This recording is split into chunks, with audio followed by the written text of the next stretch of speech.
Bom, então, sobre as leis de Kepler. Primeira lei. A primeira lei de Kepler chama Lei das Órbitas. A primeira lei diz o seguinte, que a órbita de um planeta em torno do Sol é uma elipse, estando o Sol em um de seus focos. Bom, então, repetindo a lei. Primeira lei. Diz que a órbita de um planeta em torno do Sol é uma elipse, estando o Sol em um de seus focos. Então, algumas coisas são importantes em relação a isso. Primeiro, o que é uma elipse? Então, está aqui. Esse desenho feito na lousa é uma elipse. Todas as vezes que a gente constrói uma elipse, para construir a elipse, nós precisamos de focos. Então, quando eu construo uma elipse, eu preciso de dois focos.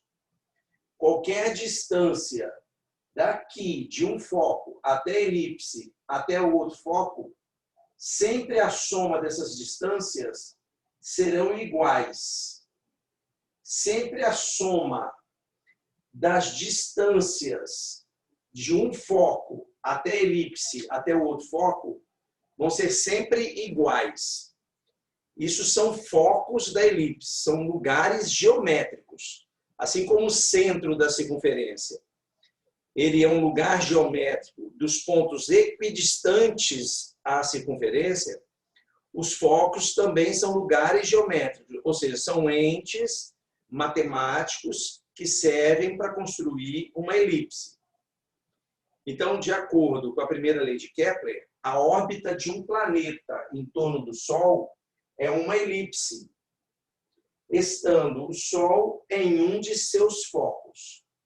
Bom, com isto, vai ter momento que o planeta está bem próximo do Sol, passando por esse lugar. O lugar mais próximo do Sol que o planeta pode passar recebe o nome de periélio. Periélio. Periélio, perto do hélio, que é Sol em grego. Periélio. E existe um lugar mais afastado do Sol, que é o afélio. Afélio. Afastado do Sol. Afastado do hélio. Hélio é Sol em grego. Na geografia, costuma o professor de geografia chamar esse lugar de perigeu e apogeu. Não é a proximidade no periélio ou afastamento no afélio que nós temos as estações do ano. A estação do ano está relacionada com o solstício, com a inclinação do eixo do planeta Terra. Ok? Então não tem nada a ver com isso aí. Essa distância do periélio até o Sol, a gente chama de raio menor. A distância do afélio até o Sol, a gente chama de raio maior. Do jeito que você está vendo aqui, se você marcar a distância daqui até aqui, dá mais ou menos 200% maior no meu desenho. Mas, na realidade, o raio maior é maior que o raio menor, apenas 3%. Ou seja, num olhar não tão crítico, a órbita nos parece uma circunferência. Professor Paulo, o que mudaria se a órbita fosse uma circunferência? Se a órbita fosse uma circunferência, a velocidade do planeta em torno do Sol seria constante, ou seja, o planeta teria um movimento circular e uniforme. Só que não é assim.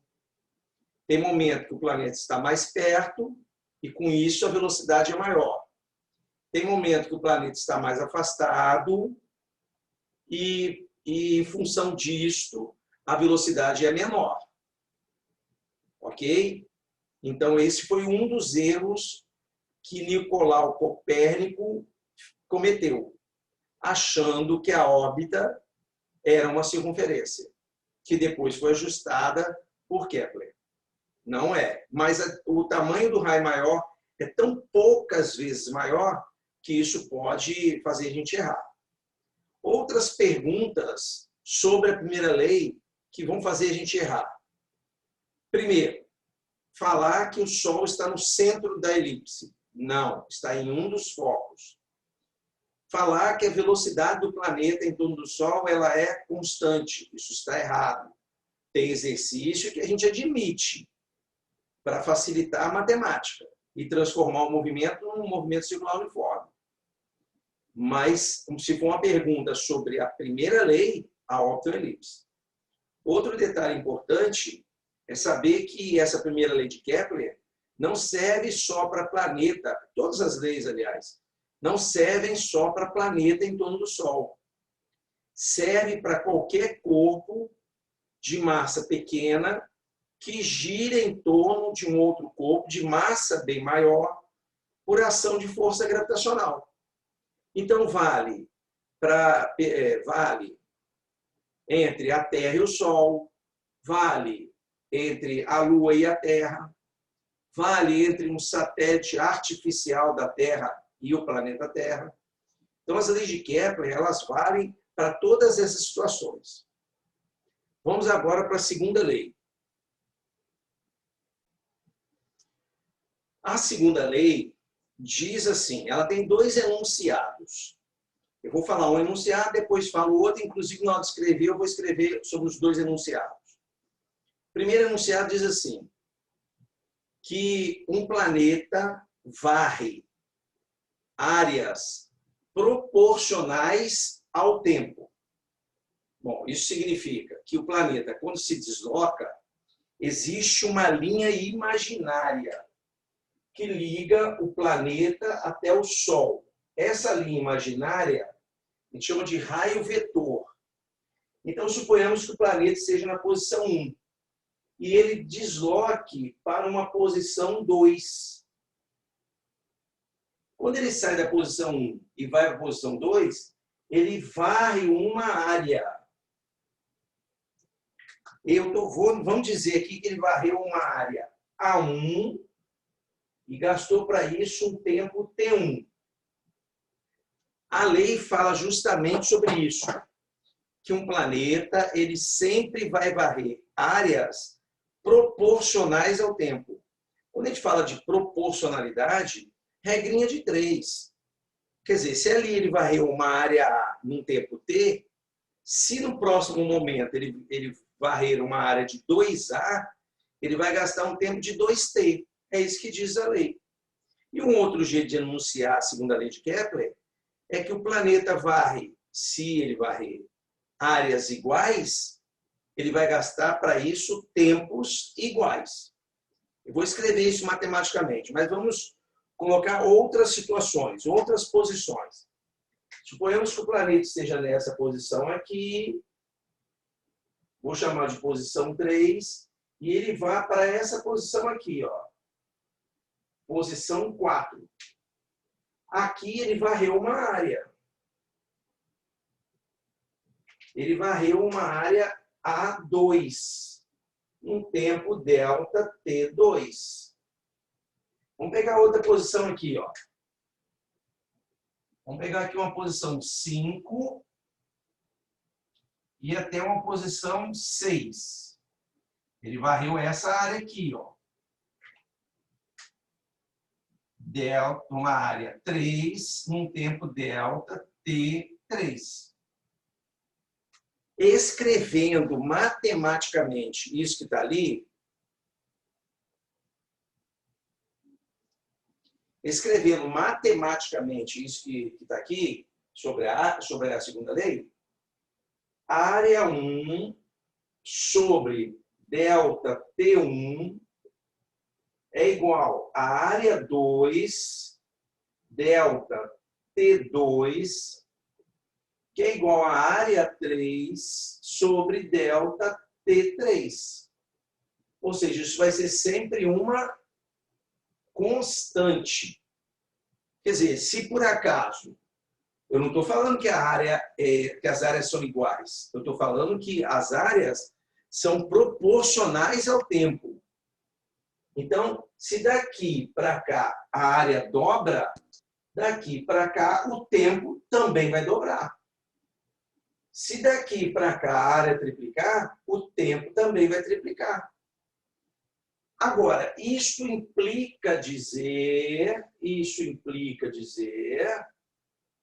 que se a área 1 for igual à área 2, que for igual à área 3, implica que o delta T1 é igual ao delta T2, que é igual ao delta T3.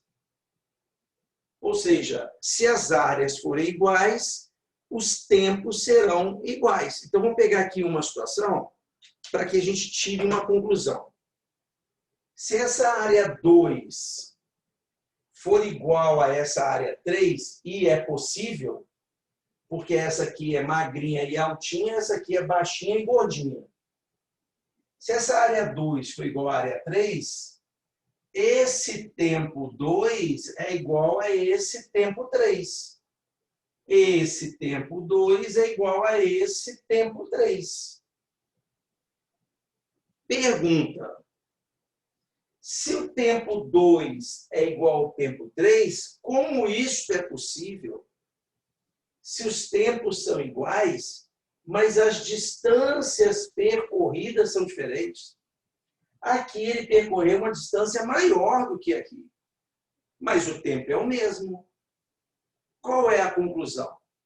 Bom, se aqui o tempo é igual daqui e aqui ele percorreu uma distância maior, é sinal de que lá naquele lugar, periélio, a velocidade do planeta é maior. Ou seja, é através da segunda lei de Kepler que nós chegamos a uma conclusão, que a velocidade no periélio é maior que a velocidade no afélio.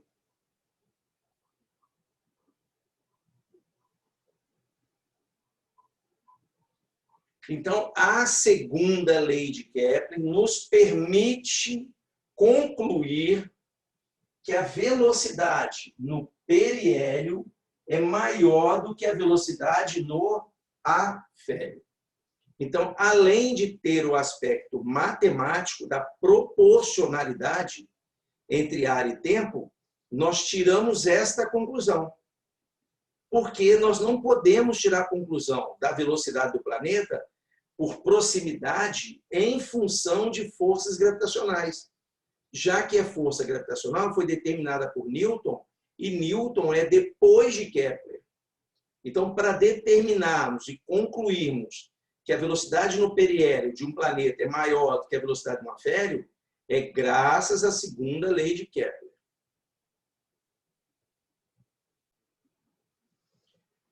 Terceira lei, lei dos períodos. Antes de enunciar a terceira lei, vamos fazer alguns questionamentos. Você sabia que o tempo que Vênus gasta para dar uma volta completa em torno do Sol é 8 meses terrestres, enquanto que a Terra é 1 ano terrestre? E Plutão, para dar uma volta completa em torno do Sol, ele gasta 240 anos. Agora, por que Vênus gasta apenas 8 meses, a Terra gasta 1 ano e Plutão gasta 240 anos para dar uma volta completa? Bom, você já deve ter tirado uma conclusão disso, né? O motivo é a distância. O Vênus está mais perto do Sol, gasta menos tempo. Plutão está bem mais distante do Sol, gasta muito mais tempo. Esse tempo gasto para dar uma volta completa, a gente chama de período. Período. Quanto mais distante o planeta tiver, mais tempo ele vai gastar. Só que, infelizmente, não é assim, diretamente proporcional. Tipo assim, a Terra dá uma volta completa em torno do Sol e gasta 1 ano, e a distância da Terra até o Sol é R. Qual seria o tempo gasto por um planeta para dar uma volta completa em torno do Sol se a distância dele até o Sol fosse de 2 Rs? Não é 2D. Perdão, não é 2 anos. Entendeu? Porque a proporcionalidade é essa que está aqui.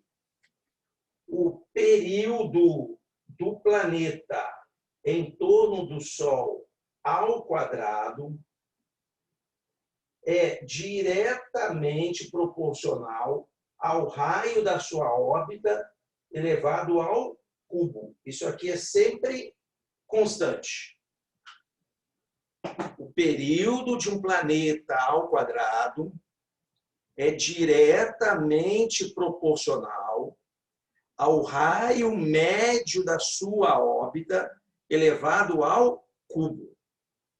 Em outras palavras, se eu tiver 2 planetas em órbita de um mesmo Sol, período do planeta 1 ao quadrado sobre raio do planeta 1 ao cubo é igual ao período do planeta 2 ao quadrado sobre raio do planeta 2 elevado ao cubo. Ou seja, a razão entre o período ao quadrado pelo raio ao cubo, isso será sempre uma constante. Façamos um exemplo, que é o exemplo que eu propus agora mesmo. Suponhamos aqui neste exemplo, vamos fazer ele do lado de cá, que o período da Terra é 1 ano. 1 ano. E que a distância da Terra ao Sol seja de R. E eu faço aquela pergunta: qual é o período de um planeta cuja distância do planeta ao Sol é de 2 Rs? Então, está aí o questionamento. Então, vamos lá fazer.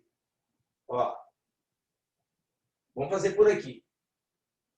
Período da Terra ao quadrado sobre raio da Terra ao cubo é igual ao período do planeta ao quadrado sobre raio do planeta ao cubo.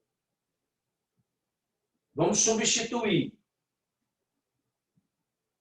Período da Terra, 1 ano. 1 ao quadrado dá 1. Sobre raio da Terra é R cubo.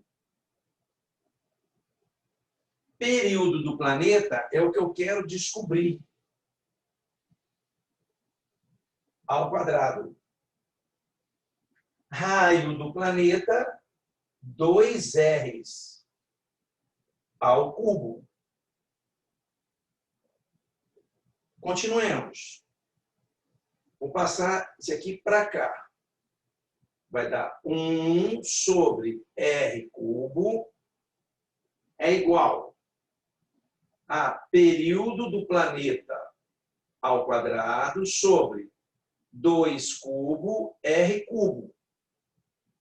Corta, corta. Jogo 2 para lá. Período ao quadrado do planeta vai ser... Eu vou tirar esse quadrado e já levar na raiz. 2 ao cubo, que vai ser a mesma coisa que 2 raiz de 2. Que aqui eu vou tirar um 2 da raiz, né?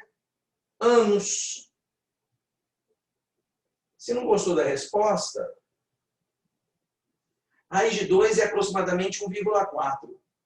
2 vezes 1,4, 2,8 anos.